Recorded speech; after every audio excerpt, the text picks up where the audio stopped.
Kami sungguh membutuhkan pertolongan-Mu Tuhan. Kami membutuhkan Engkau lebih dari apapun, lebih dari siapapun. Kami butuh Engkau Tuhan. Haleluya, haleluya. Roh Kudus, Engkau membaca hati setiap kami pada siang hari ini Tuhan. Haleluya. Biar kami terus haus akan hadirat-Mu Tuhan. Kami haus dekat dengan Engkau Bapa. Kami rindu Engkau lebih daripada apapun di dalam kehidupan kami Tuhan. Terima kasih buat anugerah-Mu, buat perkenanan-Mu. Terima kasih Yesus. Terima kasih Tuhan. Kalau kami berdiri di tempat ini, kami lebih dari pemenang Tuhan. Terima kasih untuk keputusan kami datang beribadah, memuji, menyembah-Mu Tuhan di tempat ini Tuhan. Mengalahkan segala kesibukan apapun Tuhan. Karena Engkau lebih daripada apapun di dalam kehidupan kami. Kami sungguh membutuhkan Engkau Tuhan. Kami membutuhkan kehadiran-Mu Tuhan. Kami membutuhkan lawatan-Mu Tuhan di dalam kehidupan kami Tuhan. Karena kami tidak mampu berjalan dengan kekuatan kami. Kami sungguh membutuhkan pertolongan daripada Engkau Bapa, jawaban daripada Engkau Tuhan, sehingga kami berjalan dengan kekuatan-Mu Tuhan. Semakin hari kami semakin kuat saat kami berjalan dengan Engkau ya Bapa. Tidak ada satu apapun Tuhan yang sanggup menggagalkan Tuhan untuk kami tetap berjalan di dalam destiny-Mu Tuhan, berjalan di dalam panggilan-Mu Tuhan. Kami tetap berada di dalam rencana-Mu Tuhan. Tuhan, terima kasih untuk setiap anak-anak-Mu, setiap kami Tuhan yang ada di tempat ini. Tuhan, berbicaralah melalui kebenaran firman-Mu Tuhan. Urapi hamba-Mu Tuhan. Biarlah Engkau berjaga-jaga di pintu bibir mulut hamba-Mu. Setiap perkataan yang keluar adalah perkataan yang daripada Engkau Tuhan. Biarlah kebenaran firman-Mu menjadi rema, menjadi bagian Tuhan di dalam kehidupan setiap kami Tuhan. Sehingga kami lebih daripada pemenang Tuhan di dalam kehidupan kami. Terima kasih Tuhan untuk setiap kami, untuk kami melayani Engkau Tuhan. Bukan karena kami lebih baik daripada orang lain Tuhan. Bukan karena kami yang terlebih dahulu mengasihi Engkau Tuhan. Semata-mata karena perkenanan-Mu dan anugerah-Mu Tuhan di dalam kehidupan kami. Kami membutuhkan Engkau lebih daripada apapun Tuhan. Terima kasih Tuhan, terima kasih. Berbicaralah di tengah-tengah kami ya Roh Kudus. Bekerjalah dengan cara dan kuasa-Mu. Jauhkan kami Tuhan untuk membatasi Engkau bekerja Tuhan. Lebih daripada yang timbul di dalam hati kami, lebih daripada yang timbul di dalam pikiran kami. Karena Engkau Allah yang dahsyat dan berkuasa. Segala hormat bagi Engkau selama-lamanya Tuhan. Di dalam nama Tuhan Yesus Kristus, kita semua yang percaya katakan amin. Saya minta untuk kita tetap berdiri. Kita akan mengucapkan deklarasi kebenaran firman Tuhan bersama-sama di dalam hitungan yang ketiga. 2, 3. Aku percaya firman-Mu berkuasa. Amin. Firman-Mu ini adalah Tuhan sendiri. Aku siap untuk menerimanya dan melakukannya dalam nama Yesus. Haleluya. Amin. Saya percaya bahwa deklarasi ini mengingatkan kita bahwa firman Tuhan berkuasa mengubahkan seluruh hidup kita. Amin. Amin. Sebagai informasi Bapak Ibu Saudara-saudari, kalau 2 minggu ini Bapak Pendeta kita, Bapak Yuda Suryana tidak bersama-sama dengan kita di tempat ini untuk beribadah karena beliau sedang ada acara keluarga, ada di luar kota, dan kemungkinan sore hari ini akan kembali. Kita berdoa supaya beliau terus dalam perlindungan Tuhan dan minggu depan bisa beribadah dengan kita bersama-sama di tempat ini. Amin. Amin. Pengumuman yang kedua, Bapak Ibu tadi mungkin terima amplop dari Asyir ya, di depan amplop putih. Tadi sudah diingatkan Kakak Grace dan juga ada di pengumuman bahwa amplop ini adalah persembahan kita mengambil bagian untuk pembangunan konvensional hall di pusat ya, di tanah 12 hektar Bapak Ibu. Bapak Ibu, saya anjurkan untuk kita apapun yang ada dalam pikiran kita, dalam hati kita, coba kita bawa kepada Tuhan, kita berdoa. Seberapapun yang Tuhan gerakan, Bapak Ibu, nanti dana ini akan diserahkan pada saat KPN bulan April ya. Jadi Bapak Ibu bisa memberi itu sampai selama bulan Maret ataupun minggu pertama di bulan April masih bisa memberi. Jadi kalau Bapak Ibu yang belum memberikan, bisa terus berdoa, berkumpul kepada Tuhan, dan Tuhan gerakan seberapa, begitulah ya Bapak Ibu, karena ini pemberian sukarela ya. Terus yang ketiga Bapak Ibu, kalau kita bulan April, tadi sudah ada di pengumuman, kita ibadah berubah jam. Jam berapa? 10. Jam 10 ya.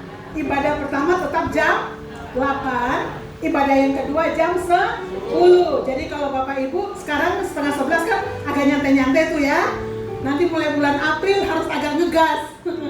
Jam 10 supaya semuanya datang tepat waktu. Terus berikutnya Bapak Ibu pengumuman kalau kita 30 Maret Bapak Ibu ibadah berapa kali? 1 jam 10. Karena kita cuma ibadah 1 kali, Bapak Ibu harus cepat. Karena kalau yang nggak datang nanti dapatnya biasa duduk paling belakang panas. Ya Bapak ya, panas nggak? Oh ya, luar biasa ya. Oke, terima kasih ya Bapak Ibu untuk segala perhatiannya Bapak Ibu. Kalau hari ini kita akan tetap belajar kebenaran firman Tuhan, masih tetap dalam tema Great Harvest Bapak Ibu, dan serial ini tetap saya bawakan dari Bapak Gembala kita. Saya percaya Bapak Ibu, setiap kita yang datang dengan penuh kerinduan dan kausan kepada Tuhan, Tuhan akan berbicara kepada kita secara pribadi. Amin. Amin. Biarlah kebenaran firman Tuhan menjadi jawaban di dalam kehidupan kita. Nah, hari ini kita akan berbicara tentang apa Bapak Ibu? Kurang kencang. Life artinya perubahan kehidupan. Bapak Ibu, kalau kita pada waktu-waktu yang lalu kita sudah belajar serial tentang, karena tadi kan kita tetap dalam tema besarnya yaitu Great Harvest, artinya penuaian yang besar. Pada saat kita katakan tentang penuaian yang besar, itu berhubungan dengan benih ya Bapak Ibu. Benih itu sudah kita belajar bersama-sama bahwa itu ada di dalam diri kita Bapak Ibu.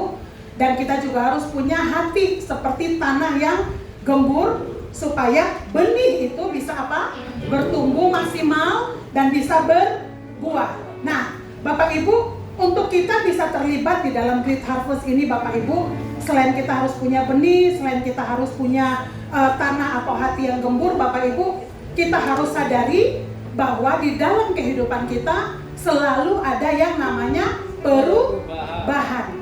Tadi dikatakan life shift, artinya perubahan kehidupan. Kalau kita dengar tentang kata perubahan, kira-kira yang selalu terlintas apa Bapak Ibu dalam hidup kita? Perubahan. Udah ibadah 1 dia tadi. Udah. Kalau bicara tentang perubahan Bapak Ibu, sebenarnya sangat tidak menyenangkan, gak nyaman Bapak Ibu.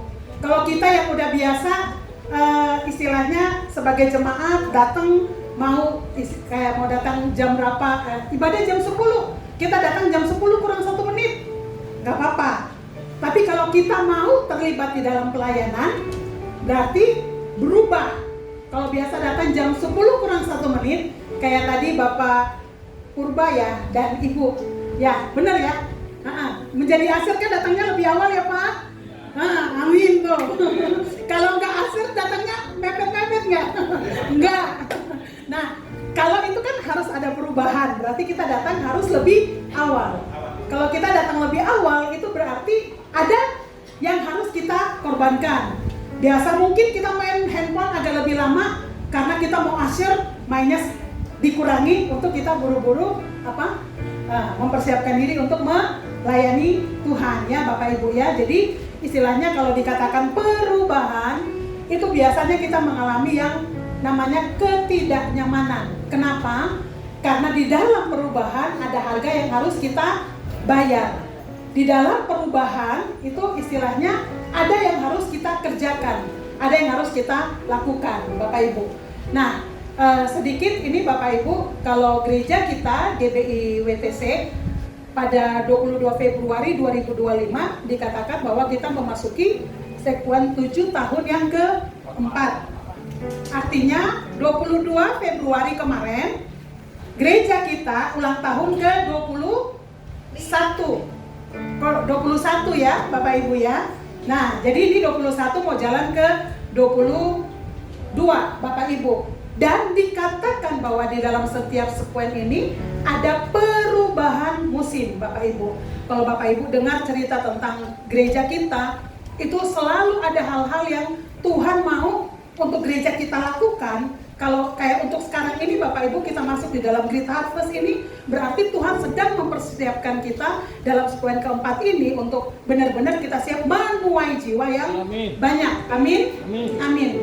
Nah, dikatakan bahwa dalam setiap sekuen ini ada perubahan musim dan ada penugasan baru. Kalau kita lihat anak-anak Bapak Ibu bertumbuh, dia dari anak terus dari bayi masuk ke balita, masuk ke anak, terus remaja, semua itu kita pada saat kita jalani kan, kita udah sampai di dalam tahap dewasa muda ya Bapak Ibu. Itu setiap kita, setiap masa itu berarti kita punya tanggung jawab yang berbeda. Ada hal yang harus kita lakukan jauh lebih daripada masa sebelumnya Bapak Ibu. Jadi saat kita mengikut Tuhan, semakin lama kita mengikut Tuhan, Tuhan tuntut untuk kita semakin dewasa, seperti perubahan atau pertumbuhan anak-anak. Nah, dikatakan bahwa kalau mau ikut dalam musim penuaian besar atau Great Harvest, maka kita harus menyikapi setiap perubahan. Tadi di awal saya katakan bahwa perubahan itu tidak enak, tidak nyaman. Tetapi kalau kita mau masuk di dalam penuaian yang besar, kita harus punya sikap atau respon yang benar terhadap perubahan ya Bapak Ibu. Nanti kita akan masuk di dalam 5 macam perubahan. Tapi di sini ayat yang disampaikan oleh Bapak Gembala itu dalam Yosua 5 ayat 12 dikatakan bahwa Yosua memasuki musim yang baru. Dari yang biasanya mereka makan mana, semua tersedia, sekarang dia harus masuk masa penuaian di tanah perjanjian. Nah, Bapak Ibu, penjelasan sedikit Bapak Ibu, kalau bulan yang lalu pada saat saya menyampaikan firman Tuhan, saya menunjukkan bahwa ada 3 tahap di dalam kehidupan kita. Yang pertama itu Mesir. Mesir itu berbicara tentang masa lalu kehidupan kita sebelum kita terima Tuhan. Terus kita masuk di dalam perjalanan padang gurun. Pada saat padang gurun bangsa Israel keluar dari Mesir masuk ke padang gurun, kita lihat proses Tuhan begitu luar biasa di dalam kehidupan bangsa Israel ya. Banyak mujizat Tuhan nyatakan, banyak hal yang Tuhan ajarkan di dalam kehidupan bangsa Israel untuk mereka bisa melepaskan Mesir supaya bisa masuk ke dalam tanah perjanjian atau Kanaan. Nah, kalau Mesir itu melambangkan kehidupan kita yang lama. Jadi sebelum kita terima Tuhan Yesus, kita berproses di dalam padang gurun dan Tuhan siapkan kita untuk kita menjadi manusia baru untuk masuk ke tanah perjanjian atau tanah Kanaan. Bapak Ibu, pemahaman tanah Kanaan atau tanah perjanjian atau destiny setiap kita itu maknanya itu apa yang Tuhan berikan dalam kehidupan kita, itu potensi kita itu benar-benar bisa maksimal ya Bapak Ibu. Jadi kalau bicara tentang tanah Kanaan atau tanah perjanjian, setiap kita pasti beda-beda. Tapi yang paling penting seberapa maksimal yang memang Tuhan mau kita kerjakan, yang mau kita selesaikan di tanah Kanaan itulah kita harus selesaikan ya Bapak Ibu. Amin. Amin. Nah, kakak kita kembali ke slide ya. Oke, Bapak Ibu, ada 3 hukum perubahan yang dikatakan. Yang pertama, change is possible. Itu nggak ada di outline Bapak Ibu. Tapi Bapak Ibu bisa catat, jadi change is possible artinya perubahan itu mungkin. Perubahan itu memang selalu terjadi ya Bapak Ibu. Terus dikatakan bahwa change is private Bapak Ibu. Private itu artinya perubahan kita itu kita nggak bisa nuntut orang lain untuk berubah, tapi keputusan kita pribadi Bapak Ibu.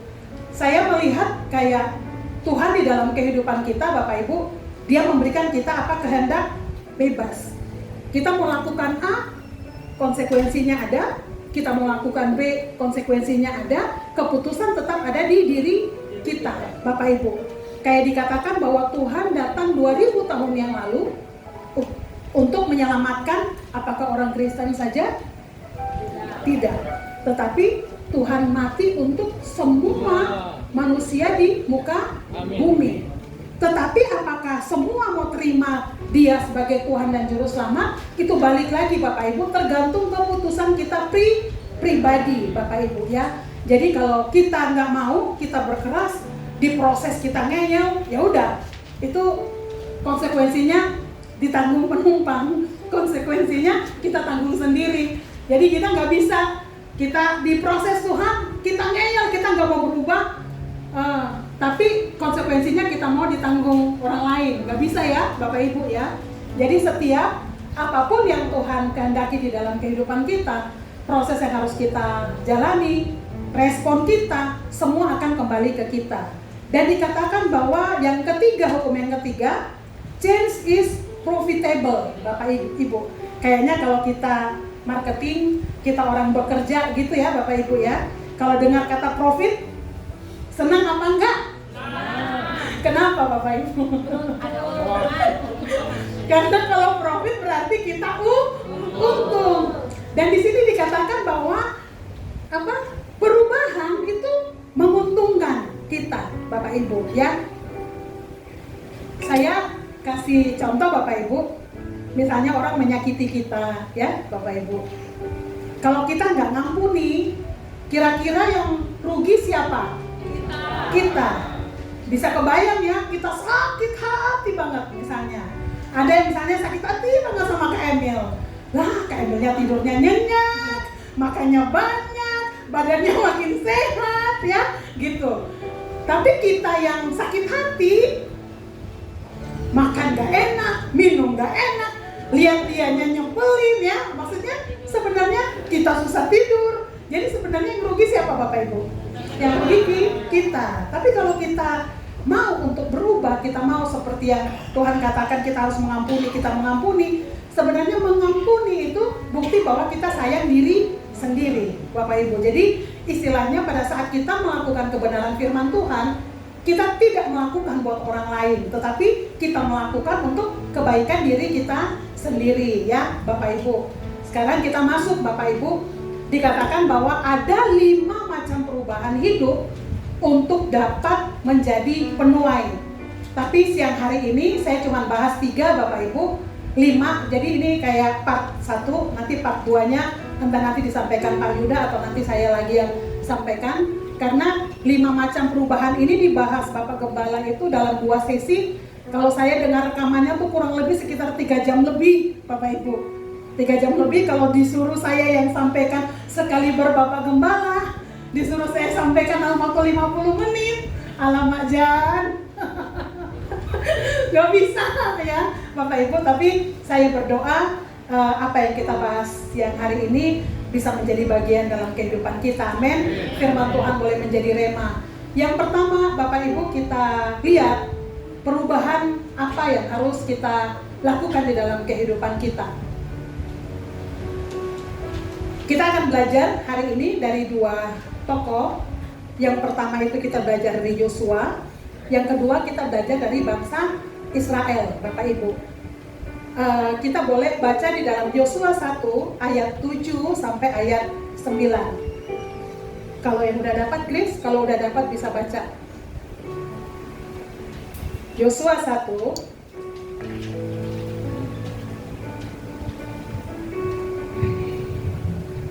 Yosua 1 ayat 7 sampai 9.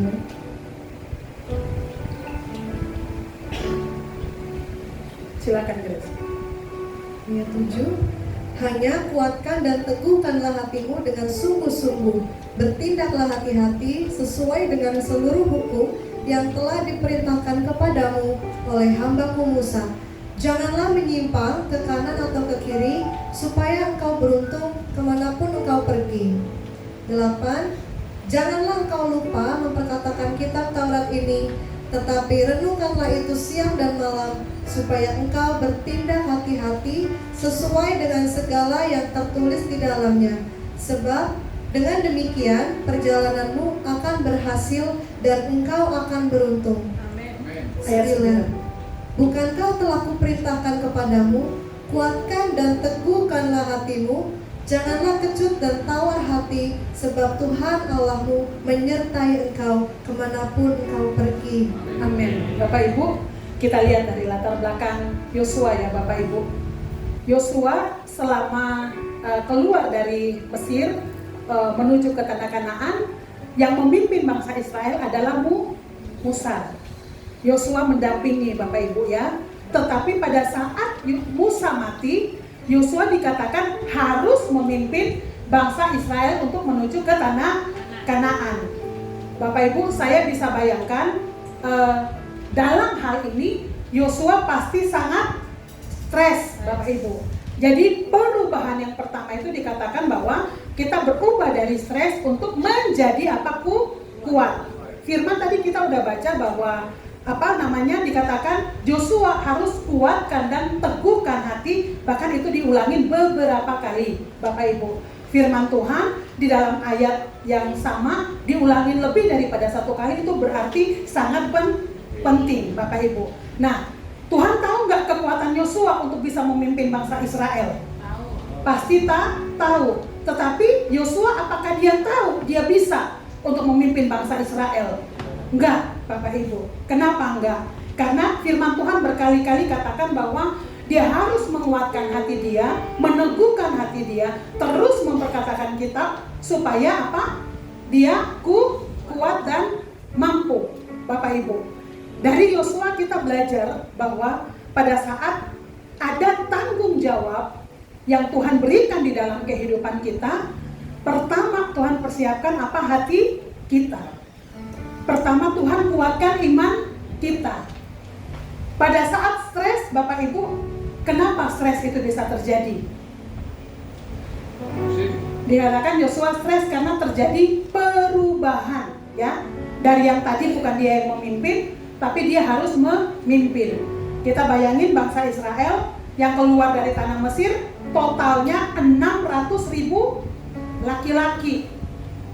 Kalau dia jalan sama istri satu, berarti udah totalnya 1,2 juta. Kalau misalnya kita pikir bangsa Israel udahlah semuanya KB, anak 2, berarti totalnya 2,4 juta. Untuk memimpin 2,4 juta yang dikatakan pada saat dipimpin oleh Musa itu dikatakan bahwa manusia yang hatinya paling lembut Bapak Ibu. Tapi dengan Musa yang sedemikian hebat, itu bangsa Israel nurut nggak? Nggak. Bangsa Israel dikatakan firman tegak tengkuk, nyebelin banget. Bahkan kalau Bapak Ibu baca perjalanan bangsa Israel keluar dari Mesir, saya aja kadang-kadang kalau baca benar-benar tuh kayaknya emosi gitu ya, kesel banget gitu karena benar-benar kayak nyebelin banget, suka udah banding-bandingin, pengen ngerasa yang lebih enak di Mesir, padahal Mesir itu dikatakan perbudakan. Tapi kan mereka nggak lihat perbudakannya. Yang mereka lihat yang penting mau makan, yang penting mau makan daging ada. Pokoknya intinya seperti itu Bapak Ibu. Jadi Mesir itu walaupun di dalam perbudakan tetapi menawarkan kenyamanan. Nah, untuk mereka keluar dari Mesir menuju ke Kanaan, otomatis mereka harus keluar dari kenyamanan tersebut untuk berjalan, dan ketidaknyamanan itu mereka alami ya Bapak Ibu ya. Jadi di sini kita lihat Yosua yang biasanya dipimpin Musa, dia stres karena perubahan. Sekarang Yosua harus memimpin bangsa Israel.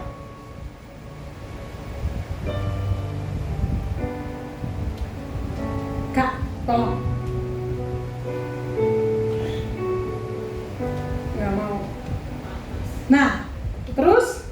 dikatakan bahwa ya, ada musim yang kok dia balik ke pertama ya? Oh iya.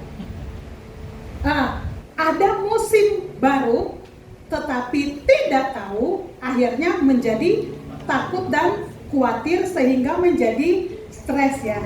Kita lihat keberadaan Yosua, yang pertamanya dia gak memimpin, dia harus memimpin dan dia nggak tahu untuk kedepannya harus seperti apa, jadi akhirnya membuat dia takut.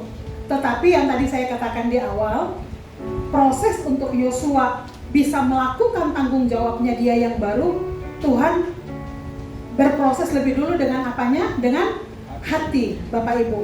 Bapak Ibu, saya pada saat sedang merenungkan kebenaran firman Tuhan ini, saya diingatkan tentang proses untuk pasukan Gideon. Pasukan Gideon berjumlah berapa Bapak Ibu? 300. Pada saat semua dipilih untuk mau jadi pasukan Gideon, Bapak Ibu, sebenarnya yang terkumpul dan lolos verifikasi itu totalnya tuh 32.000 Bapak Ibu. Dari 32.000 itu dikatakan Gideon, siapa yang takut dan gentar, itu nanti Bapak Ibu bisa baca di dalam Hakim-Hakim 7 dan 8 ya Bapak Ibu. Kita nggak ada waktu kalau baca sekarang. Jadi pada saat Gideon mengatakan bahwa bagi yang takut atau gentar boleh pulang, padahal dia udah siap mau jadi tentara. Tetapi verifikasi daripada Gideon, kalau ada yang takut dan gentar udah pulang aja. Bapak Ibu tahu yang pulangnya berapa Bapak Ibu? 22.000. Berarti 32.000 kurang 22.000, sisa 10.000. Di sini kita lihat Bapak Ibu, yang berani maju dan yang takut lebih banyak mana? Takut. Karena memang natur kita manusia seperti itu Bapak Ibu ya. Kalau kita untuk mengalami perubahan, kita lihat sesuatu yang baru, otomatis kita menjadi takut. Saya nggak tahu apa yang saat ini Tuhan sedang bekerja di dalam Bapak Ibu ya. Mungkin Tuhan sedang memperbesar kapasitas, entah itu di dalam usaha, entah itu di dalam bisnis, atau mungkin ada hal yang Tuhan percayakan untuk kita harus kerjakan Bapak Ibu. Kita memulai sesuatu yang baru, biasanya kita takut Bapak Ibu. Saya mau katakan, datanglah sama Tuhan ya Bapak Ibu, berdoalah dan biarlah Tuhan yang kuatkan kita, teguhkan kita, supaya apa yang mau Tuhan kerjakan melalui kehidupan kita itu akan menjadi nyata ya Bapak Ibu. Karena pada saat kapasitas kita diperbesar, otomatis banyak orang-orang di sekeliling kita yang bisa kita berkati. Semakin besar kapasitas kita, yang namanya great harvest, penuaian besar itu akan terjadi di dalam kehidupan kita. Jadi apapun itu Bapak Ibu, seperti Yosua untuk memegang tanggung jawab yang baru, menggantikan Musa, Tuhan kuatkan hatinya. Dan saya berdoa hari ini kalau ada yang sedang bergumul, biarlah Tuhan kuatkan, Tuhan teguhkan, Tuhan berbicara dengan kebenaran firman Tuhan untuk kita mampu melangkah Bapak Ibu. Pada saat kita mampu melangkah, kita berjalan dengan siapa? Dengan Tuhan. Pujian sepanjang hari ini menurut saya relate banget ya dengan kebenaran firman Tuhan yang dikatakan, bila kau di sisiku, pada siapa ku takut. Oke ya, nanti kita akan selesai. Terus dikatakan bahwa imanku tak perlu besar, cukup sebutir pun dahsyat. Artinya bukan kita yang kerja, tetapi siapa tuh? Tuhan. Melalui apa Bapak Ibu? Melalui iman kita. Amin. Haleluya. Terus maju terus kita, jangan takut. Stres terjadi karena tuntutan lebih besar dari kemampuan kita. Ya, biasanya stres itu kayak Yosua, dia merasa biasa dia dipimpin, terus dia mau memimpin, otomatis itu menjadi pergumulan tersendiri Bapak Ibu. Tapi di sini makanya perlu upgrade supaya tidak stres. Upgrade skill kita, kehidupan kita, semakin dekat dengan Tuhan, supaya kita semakin peka apa yang Tuhan katakan di dalam kehidupan kita, supaya kita berani melangkah. Amin. Amin. Berikutnya dikatakan, jangan minta diusir stresnya, tetapi minta kekuatan untuk dapat melewati dan memasuki musim yang baru di level yang baru. Jadi seperti Yosua, dia terima tanggung jawab, dia berjalan dan akhirnya masuk ke tanah Kanaan. Dia menyelesaikan potensi dia secara maksimal seperti apa yang Tuhan mau. Rick Warren mengatakan bahwa Tuhan gak pernah menjanjikan hidup tanpa stres, tetapi Tuhan berjanji kekuatan di dalam setiap perjalanan. Tuhan tak pernah janji. Janji langit selalu biru, tetapi Dia berjanji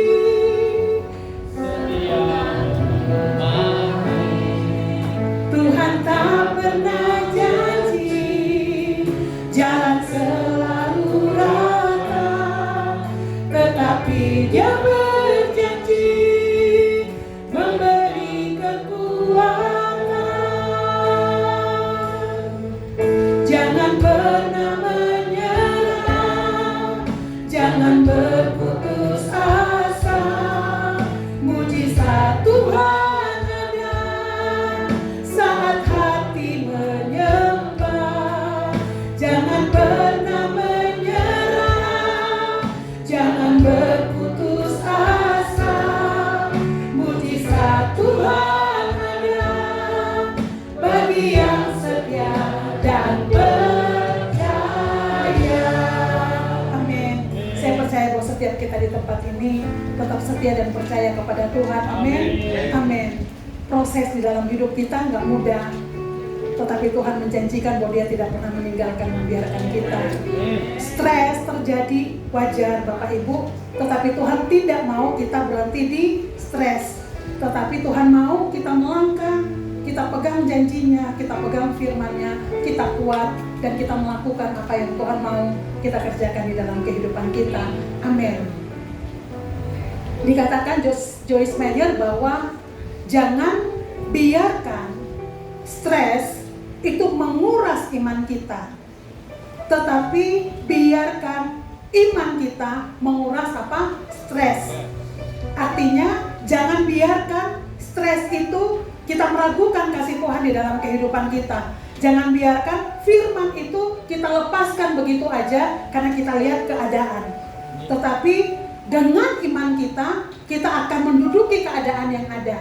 Keadaan boleh sulit, keadaan boleh gak mudah, tetapi kita percaya bahwa Tuhan yang kita sembah, Tuhan yang kita puji, sanggup melakukan segala perkara. Yang dikatakan tetap hati kita berpaut kepada Tuhan, berharap kepada Tuhan, karena Tuhan akan memberikan jalan keluar. Amin.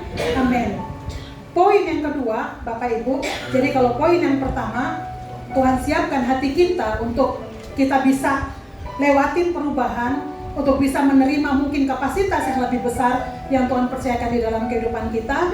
Yang kedua dikatakan bahwa move from manna to milk and honey. Bapak Ibu, kalau manna itu berbicara tentang lambang mujizat di mana manusia pasif. Jadi kalau Bapak Ibu dikatakan bahwa di dalam padang gurun, segala yang bangsa Israel mau tuh Tuhan kabulin loh. Walaupun mungkin dengan agak marah, dengan kesel kali ya Tuhan ya, karena mereka selalu membandingkan mendingan di Mesir aja. Jadi makan roti gampang, makan daging gampang Bapak Ibu. Dan dengan keadaan bangsa Israel seperti itu, apakah Tuhan gak jawab doa mereka? Jawab. Mereka pengen roti dikasih mana? Mereka pengen daging dikasih burung puyuh. Pada saat mereka jalan siang hari dikasih tiang awan supaya mereka gak kemanasan. Pada saat mereka jalan malam hari Tuhan kasih tiang api supaya gak kedinginan. Pada saat mereka keluar dari Mesir dan mereka dikejar oleh bangsa Mesir, Tuhan tunjukkan mujizat yang luar biasa apa? Laut terbelah. Tapi itu gak cukup Bapak Ibu. Mujizat demi mujizat, bahkan mereka pengen minum air dari batu pun keluar air Bapak Ibu. Udah mujizat sedemikian hebat, sedemikian luar biasa, apakah bangsa Israel berubah Bapak Ibu? Enggak. tetap keras kepala, tetap tegar, tengkuk Bapak Ibu. Tapi apakah Tuhan menyerah? Enggak. Di dalam kehidupan kita pun sama Bapak Ibu. Pada saat kita ada di padang gurun, pada saat Tuhan proses kita, mungkin kita ngeyel. Rasanya kita masih lari main-main Bapak Ibu. Padang gurun menunjukkan bahwa Tuhan memproses kita untuk kita meninggalkan manusia lama kita meninggalkan Mesir, dan Tuhan dalam padang gurun pun Tuhan benar-benar nyata bahwa Tuhan menyertai dengan apa yang Tuhan kerjakan untuk bangsa Israel Bapak Ibu. Bukti bahwa sekalipun mereka tegar tengkuk, sekalipun mereka keras kepala, penyertaan Tuhan tetap ada. Tetapi dengan mereka keras kepala, tegar tengkuk Bapak Ibu, perjalanan, kalau saya belum pernah ke Israel, tadi pagi saya tanya, kata Pak Suryo, perjalanan dari Mesir ke Israel kalau pakai bus cuma berapa jam Pak? Cuma 3 jam. Tapi Bapak Ibu tahu ditempuh bangsa Israel berapa lama? 40 tahun. Ternyata 40 tahun mereka berjalan itu Bapak Ibu. Tuhan memang sengaja ya kalau kita lihat di dalam keluarannya. Muter-muter. Tapi muter-muternya itu tujuan apa? Tujuannya supaya mereka benar-benar melihat penyertaan Tuhan dan mereka bisa siap untuk berperang ya. Tapi mereka berperang pun Bapak Ibu bukan karena mereka yang menang, bukan karena mereka, tapi semata-mata karena Tuhan. Jadi di poin yang kedua kita belajar dari bangsa Israel, Bapak Ibu, Tuhan gak pernah menyerah dengan kehidupan kita. Tetapi pada saat Tuhan proses kita ngeyel, kita gak nurut, kita gak taat, konsekuensinya akan semakin banyak waktu yang dibutuhkan untuk kita nyampe kepada destiny yang seharusnya Tuhan lakukan. Mungkin pada saat kita taat kepada proses Tuhan, mungkin cuma butuh tadi dikatakan 3 jam. 3 jam kalau naik bus. Kata Bapak Gembala, kalau jalan kaki itu cuma butuh 4 hari. 25 hari. Hah? 25 hari ya? Menurut ahli geografi. Oh, ahli geografi apa? Oh, oke lah itu. Berapa 25 hari? Saya juga dengar kata Bapak Gembala 4 hari ya. Ya udah oke lah. Pokoknya intinya dilewati bangsa Israel berapa? 40 tahun. Padahal nyatanya, realnya Bapak Ibu, kalau dulu kan mungkin belum ada Google Maps ya. Jadi mereka nggak tahu. Kalau ada Google Maps kan mungkin mereka kan, oh ini dari sini aja lebih cepat. Diarahinya di jalan yang tercepat. Tapi ini kan nggak ada Bapak Ibu. Artinya Bapak Ibu, di dalam proses padang gurun kita, Tuhan persiapkan kita. Lama cepatnya tergantung respon kita Bapak Ibu. Tetapi poin yang kita harus ingat di dalam hidup kita bahwa padang gurun itu menunjukkan bahwa Dia memproses kita, tetapi Dia setia untuk tetap menyertai kita. Tapi supaya kita nggak berlama-lama Bapak Ibu, biarlah kita merespon dengan yang benar, cepat, supaya apa? Kita sampai kepada destiny-nya lebih cepat. Amin. Amin. Janji Tuhan adalah susu dan madu di tanah perjanjian. Tapi untuk sampai di tanah perjanjian butuh perjuangan Bapak Ibu. Butuh untuk mereka harus mengalahkan musuh-musuh yang ada di sekeliling untuk bisa masuk ke tanah perjanjian. Ya, di dalam kehidupan kita pun Bapak Ibu, untuk kita bisa mencapai dikatakan bahwa tadi saya bilang tanah perjanjian kita, Kanaan kita adalah potensi maksimal dari hidup kita. Istilahnya kapasitas kita itu sudah Tuhan tahu, Tuhan atur, Tuhan ukur di dalam kehidupan kita. Kayak misalnya mungkin saya Tuhan kasih 3, tapi saya sedang hidup di 1, saya diproses Tuhan, ngeyel, gak nurut, ya udah tetap aja di 1. Tapi tetap Tuhan mau saya harus maksimal di 3. Jadi saya percaya Tuhan gak akan pernah biarkan, walaupun mungkin ngeyel atau segala macam, memang Tuhan tetap kasih kehendak bebas Bapak Ibu. Tetapi kadang-kadang konsekuensi yang harus kita alami di dalam kehidupan kita itu nggak enak. Kayak tadi dikatakan bahwa perubahan itu menguntungkan kita. Tapi kalau kita nggak taat, kita nggak nurut, sebenarnya itu sangat tidak menguntungkan kita. Dikatakan bahwa kerajaan Allah bukan masalah makanan, minuman, tetapi soal kebenaran, damai sejahtera, dan sukacita. Pada saat kita nggak taat kepada Tuhan, saya percaya bahwa kita kehilangan sukacita dan damai sejahtera. Apakah enak, apakah nyaman? Kalau kita hidup gak ada damai, gak ada sukacita, tentu tidak, Bapak Ibu ya. Jadi Tuhan mau untuk kita kasih respon yang benar di dalam kehidupan kita. Tuhan tidak mau membuat kita menjadi malas, tetapi kita harus bekerja dan berusaha supaya semua janji Tuhan jadi kenyataan. Harus bekerja dan harus berusaha. Ada bagian yang memang gak bisa kita lakukan hanya karena Tuhan, tetapi ada bagian yang merupakan full tanggung jawab kita yang harus kita selesaikan. Sebuah tanaman, pada saat kita tanam, yang kasih pertumbuhan siapa Bapak Ibu? Tuhan. Tapi bagian kita apa? Tanam, rawat, pupuk. Begitu juga Bapak Ibu di dalam kehidupan kita, di dalam mengembalakan ya Bapak Ibu. Ini sebenarnya poin yang bagi saya ada penghiburan tersendiri. Maksudnya seperti ini. Pada saat kita membimbing, pada saat kita mengarahkan mungkin orang-orang yang ada di sekeliling kita untuk hidup takut akan Tuhan, kadang-kadang kita merasa kecewa kalau mereka nggak berjalan sesuai yang kita harapkan ya Bapak Ibu. Tetapi pada saat saya sadar bahwa kita hanya cuman alat yang memberikan perubahan, yang memberikan pertobatan, yang memberikan perubahan dalam hidup orang-orang di sekeliling kita, bukan kita, tetapi itu Tuhan. Tapi kadang-kadang Tuhan mau untuk kita lebih kerja, lebih giat. Perbanyak mungkin doa, atau perbanyak mungkin mengembalakan apa sih namanya tuh? Ya cancel udah ya. Mungkin kita harus lebih bijak di dalam membangun hubungan yang lebih dekat supaya komunikasi mungkin bisa tersampaikan. Dan pada saat kita harus melakukan hal itu Bapak Ibu, tentunya harus ada ego yang kita kikis.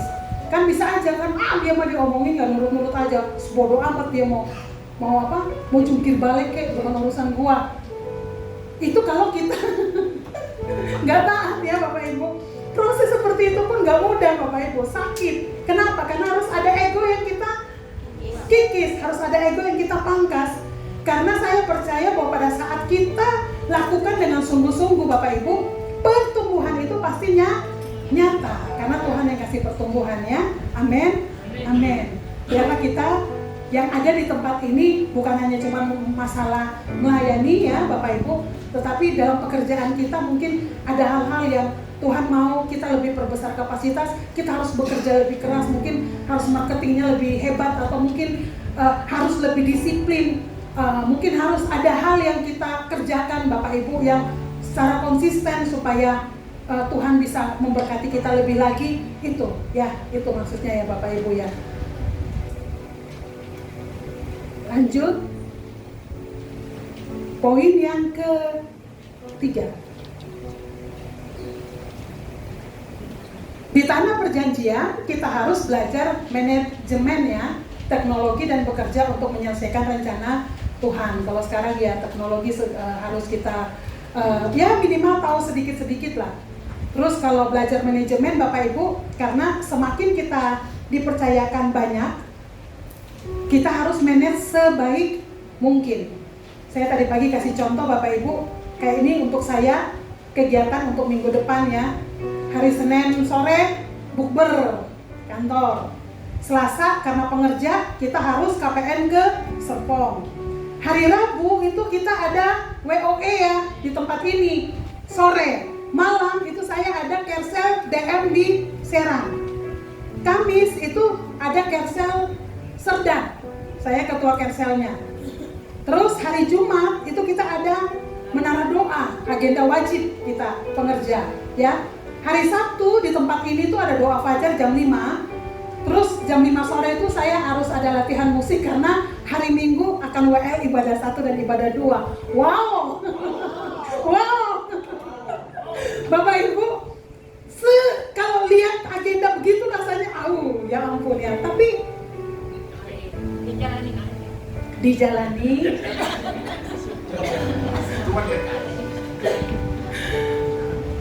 Saya percaya Tuhan gak pernah minta yang Dia gak pernah berikan di dalam hidup kita. Amin. Amin. Sekalipun kelihatannya memang padat banget, tapi saya pernah Tuhan ingatkan, bukan soal banyaknya kegiatan rohani yang kita lakukan, tetapi seberapa saya lakukan dengan penuh kesungguhan. Setiap kegiatan rohani saya harus rasakan ada Tuhan di dalam. Karena pada saat saya rasakan ada Tuhan di dalam, Bapak Ibu, mungkin pulang kerja kita capek banget untuk mau datang kersel ya. Tetapi saat datang kersel, lihat Tuhan rumah udah menyiapkan makanan dengan penuh senyum sumringah, itu kita capek bisa hilang, Bapak Ibu. Amin. Saat kita, ini bukan maksudnya, maaf ya, bukan maksudnya minta disiapin makanan, bukan. Ini maksudnya ini itu salah satu, karena pada saat orang menyiapkan tempat, dia mempersiapkan, itu berarti dia membuka rumahnya. Itu bagi saya itu luar biasa ya Bapak Ibu. Karena dia buka rumahnya, otomatis kan dia harus bersiap-siap. Ada harus yang dia kerjaan dia, ada yang harus dia kesampingkan untuk dia persiapan untuk sebentar malam ada kersel. Tapi saya berdoa Bapak Ibu yang membuka rumahnya untuk ada kersel, Tuhan berkati luar biasa. Amin. Karena dikatakan bahwa di mana ada terang Allah, kegelapan sirna. Pada saat kita kersel, kita memuji Tuhan, kita menyembah Tuhan, kita membangun kaki Dian, di tempat itu perlindungan dan penyertaan Tuhan ada. Amin. Amin. Ya, itu maksudnya. Semakin Tuhan percayakan banyak di dalam kehidupan kita, ada harga yang harus kita bayar. Kadang manage waktu, Bapak Ibu, saya mau sampaikan hari Jumat kemarin, minggu kemarin ya ke Cigris ya, yang latihan 2 minggu kemarin ya, ada latihan di tempat ini. Saya antar anak saya untuk kids altar, terus kakaknya harus latihan nari, Bapak Ibu. Saya lagi nunggu di situ, tiba-tiba saya ngantuk luar biasa. Tapi ini Tuhan kerja luar biasa. Terus saya pikir ya udah, tunggu cicitnya, tunggu kakaknya latihan nari, kan pasti pulangnya kan malam kan. Ya udah, saya turun ke bawah, saya tidur di mobil Bapak Ibu. Tapi pas saya udah mau nyenyak banget, anak saya yang kecil itu, "Mama, mau pulang." Anak saya yang kecil ini agak lain, Bapak Ibu. Kalau dia sama saya, seketika berubah, mama menjadi supir. Dia bosnya. Terus dia bilang, "Ma, aku capek banget, Ma." Ada kata-katanya dia yang saya pikir ya udahlah. Dia bilang, "Ma, aku capek banget, aku mau pulang. Minggu depan mau STS, maksudnya sepanjang minggu mereka ada ujian tengah semester ya, ulangan tengah semester. Aku belum belajar, Ma." Kata-kata dia, "Aku belum belajar" itu. Ya udah, akhirnya singkat cerita pulanglah sampai di rumah. Saya pikir tadi saya bisa ikut menara doa dengan di mobil dengan ya udahlah sambil santai Bapak Ibu. Ternyata nggak bisa karena anak saya minta pulang. Jadi saya antar pulang sampai di rumah. Saya udah bilang sama suami saya, "Papa, aku capek banget ya Pak, aku mau istirahat dulu." Tapi ternyata suami saya nggak kasih saya ruang. Jam 7 kurang berapa menit dia bilang, "Mah, menara doa yuk, yang ikut sedikit." Terus saya karena suami saya seperti itu, saya tapi bilang sama Tuhan, "Tuhan, aku capek banget." Karena anak saya bangunin saya di bawah tuh ada sedikit mau lelap gitu ya. Jadi kayak pusing, pokoknya nggak enak. Bapak Ibu, singkat cerita kita menara doa. Suami saya yang duduk di bagian depan kamera, saya di pinggir. Jadi saya nggak mau tunjukin karena memang benar-benar lagi capek banget. Pas udah mau doa terakhir, suami saya bilang, "Ma, siap ya, doa tutup." Bapak Ibu, pada saat suami saya bilang, "Ma, siap mau doa tutup ya." Biasa kalau kita menara doa selesainya kan kita harus doa berkat. Tiba-tiba Tuhan ingatkan saya, lakukan sungguh-sungguh. Sesaat saya ambil waktu sekitar, suami saya itu masih doa, saya bilang, "Tuhan, aku capek Tuhan, capek banget. Kalau boleh milih rasanya pengen tidur."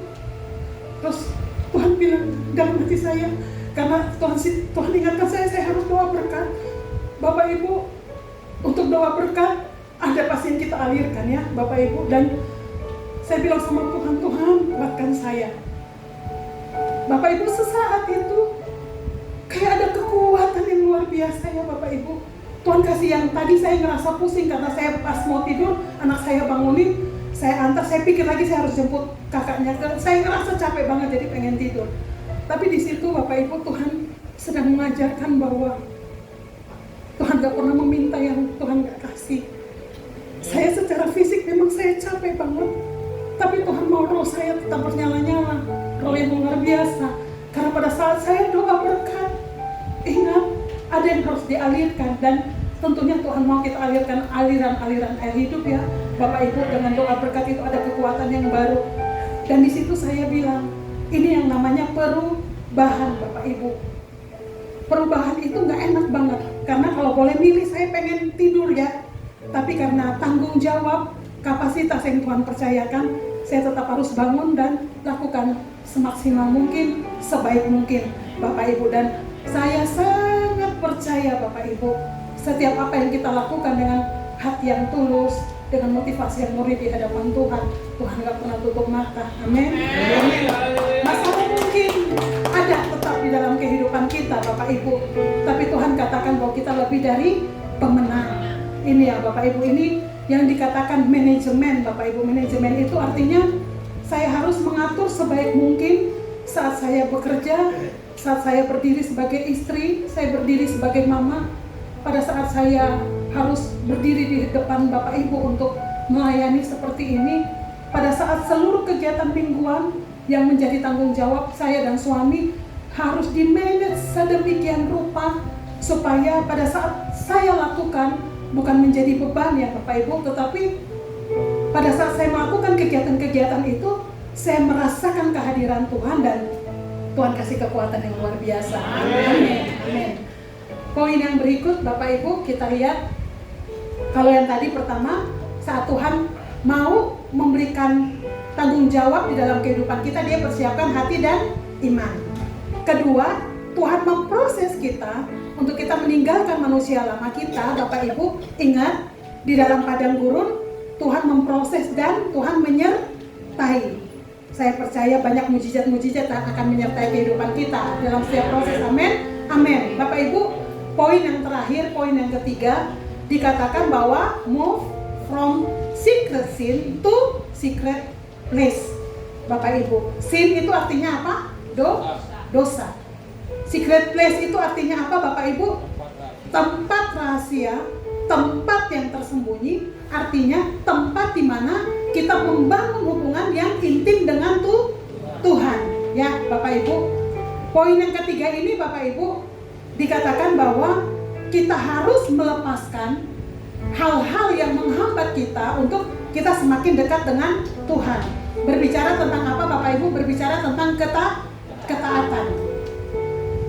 Di dalam firman kita baca dulu Bapak Ibu, di dalam Bapak Ibu ayat-ayat yang ada, nanti Bapak Ibu baca di rumah ya. Yosua 3 ayat 5.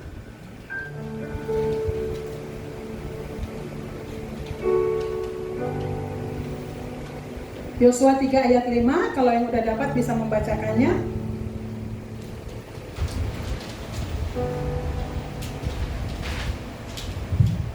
Yosua 3 ayat 5, berkatalah Yosua kepada bangsa itu, kuduskanlah dirimu, sebab besok Tuhan akan melakukan perbuatan yang ajaib di antara kamu.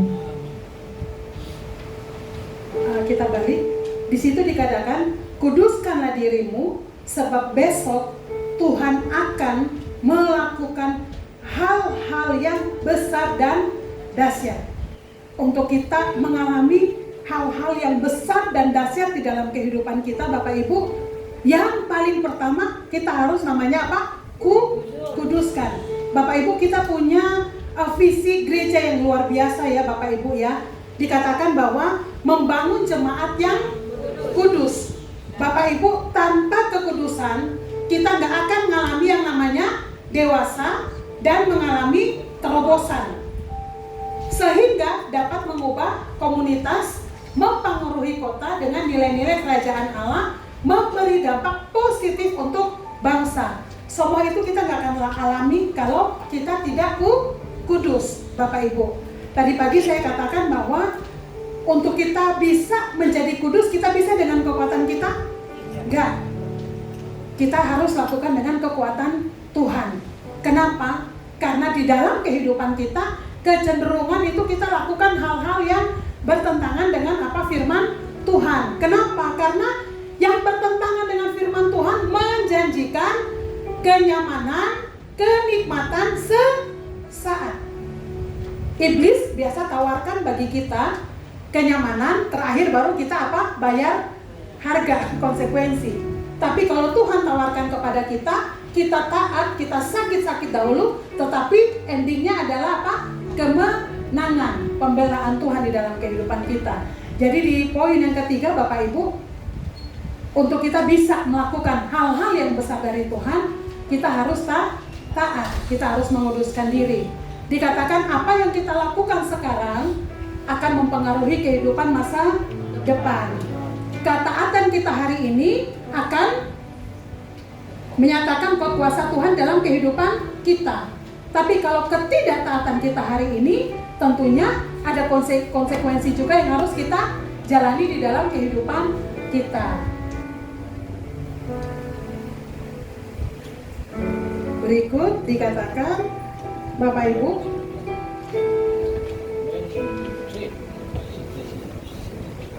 ya, Billy Graham mengatakan bahwa pada saat kita secret itu apa tadi? Menukar dosa yang tersembunyi dengan hadirat Tuhan di tempat yang tersembunyi, artinya hubungan kita dengan Tuhan, kita akan mengalami yang namanya damai sejahtera sejati. Tadi pagi saya katakan bahwa pada saat kita keluar daripada rencana Tuhan, pada saat kita melakukan hal-hal yang bertentangan dengan kehendak Tuhan, selalu kita kehilangan sejahtera. Karena dikatakan kerajaan Allah itu apa? Kebenaran, sukacita, dan damai sejahtera, Bapak Ibu. Jadi pada saat kita kehilangan damai sejahtera, berarti ada hal yang harus kita proses di dalam hidup kita. Kalau kita kehilangan damai sejahtera, berarti ada hal yang salah yang Tuhan mau untuk kita kembali kepada Tuhan. Kepekaan kita itu tergantung, Bapak Ibu. Kalau kita selalu istilahnya Tuhan ingatkan, Tuhan tegur, tapi kalau kita selalu berontak, menolak, lama-lama kita udah salah besar pun kita nggak tahu bahwa kita udah salah. Jadi dikatakan bahwa kalau kita mau mengalami penuaian yang besar, kita belajar taat, kita belajar untuk menguduskan kehidupan kita. Karena dari secret place ini Bapak Ibu, kita mengenal Tuhan lebih banyak, sehingga dimensi Tuhan semakin besar di dalam hidup kita. Secret place ini Bapak Ibu, ini menggambarkan bahwa seberapa bangunan akan dibangun di atas, yang menentukan adalah apa? Pondasi. Pondasi kelihatan nggak? Nggak. Pohon semakin besar, yang menentukan apa? Bisa berbuat lebat, yang menentukan adalah akar. Angin badai bisa datang Bapak Ibu, tetapi kalau dia akarnya kuat, dia akan tetap berdiri kokoh. Yang membuat kita tetap kuat, yang membuat kita tetap bisa di dalam kemenangan bersama Tuhan pada saat kita punya hubungan yang tersembunyi dengan Tuhan, yang selalu kita bangun hari demi hari. Siapa kita sesungguhnya Bapak Ibu terlihat pada saat kita diterpa masalah, ada ujian, ada pencobaan, itu kelihatan. Kayak dikatakan pondasi rumah yang dibangun di atas batu dengan pondasi rumah yang dibangun di atas pasir, pada saat hujan badai datang, yang rubuh yang di atas pasir. Kalau kita nggak membangun hubungan kita yang kuat dengan Tuhan Bapak Ibu, kita gampang untuk berpaling dari Tuhan. Kita gampang untuk tergoda. Kita gampang untuk meninggalkan Tuhan. Kita gampang untuk lebih memilih kenyamanan yang sesaat daripada kita mempertahankan iman kita. Pada saat kita tergoda, pada saat kita melakukan hal-hal yang bertentangan dengan kehendak Tuhan, Bapak Ibu, ada orang-orang di sekeliling kita yang harusnya mungkin lewat kesaksian hidup kita dia diselamatkan, dia bisa nggak diselamatkan karena kita memilih untuk tidak taat kepada Tuhan, ya Bapak Ibu. Saya berdoa setiap kita yang ada di tempat ini, seberat apapun, termasuk saya, kita tetap memilih untuk taat kepada Tuhan. Tuhan akan memberikan kekuatan lebih di dalam kehidupan kita, ya Bapak Ibu. Bapak Ibu ini ada cerita Bapak Ibu pada saat mereka berperang untuk melawan Ai, Bapak Ibu. Akan ini mengambil barang yang harus dimusnahkan. Jadi Yosua ini nggak tahu bahwa akan mengambil barang. Akan ini mengambil barang karena bagus ya, berharga menurut Akan. Padahal Tuhan sudah memerintahkan semua barang itu harus ditumpas, gak boleh ada satupun yang diambil. Ternyata Akan karena melihat barangnya menarik, berharga, dia ambil. Ternyata pada saat dia ambil, Bapak Ibu, Israel waktu melawan Ai, mereka akhirnya gagal ya, Bapak Ibu. Akan dari secret place move to secret sin menyebabkan Israel kalah. Artinya apa Bapak Ibu? Ketidaktaatan kita itu akan mempengaruhi orang-orang di sekeliling kita. Artinya jangan sampai karena ketidaktaatan kita malah membuat orang menjadi mundur dari Tuhan. Atau mungkin bahkan yang harusnya diselamatkan, untuk kita yang mungkin kerja di marketplace yang kita berhubungan dengan orang-orang yang belum kenal Tuhan, Bapak Ibu, integritas kita itu orang bisa lihat siapa Tuhan yang kita sembah. Jadi pada saat kita kompromi, jangan sampai orang nggak mau kenal Tuhan karena kita, ya Bapak Ibu. Jadi di sini kita harus sadar bahwa panggilan kita itu untuk menuai, Bapak Ibu. Kita masuk di dalam penuaian yang besar. Kita bisa gagal untuk tidak menuai karena ketidaktaatan kita. Bapak Ibu, 3 poin hari ini yang kita belajar bersama-sama. Pada saat Tuhan mau untuk kita menuai, Tuhan persiapkan hati kita. Apapun saat ini yang Bapak Ibu sedang pergumulkan, datang kepada Tuhan, Tuhan kuatkan dan Tuhan teguhkan. Yang kedua, ingat bahwa proses seberat apapun, padang gurun seberat apapun yang saat ini sedang kita jalani, ingat bahwa Tuhan memproses dan menyertai. Tuhan gak pernah tinggalkan kita. Dan yang ketiga, yang membuat kita untuk semakin untuk dekat dengan Tuhan, semakin memperbesar kapasitas kita, yaitu hubungan kita dengan Tuhan. Hubungan yang tersembunyi, hubungan yang tidak terlihat, akan kelihatan pada saat kita mengalami masalah, ujian, pencobaan di dalam kehidupan kita. Tuhan Yesus memberkati. Amin. Saya undang untuk kita bangkit berdiri, Bapak Ibu.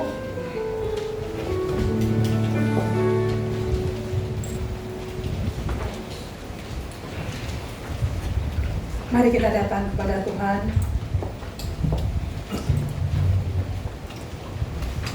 Pada saat kebenaran firman Tuhan disampaikan,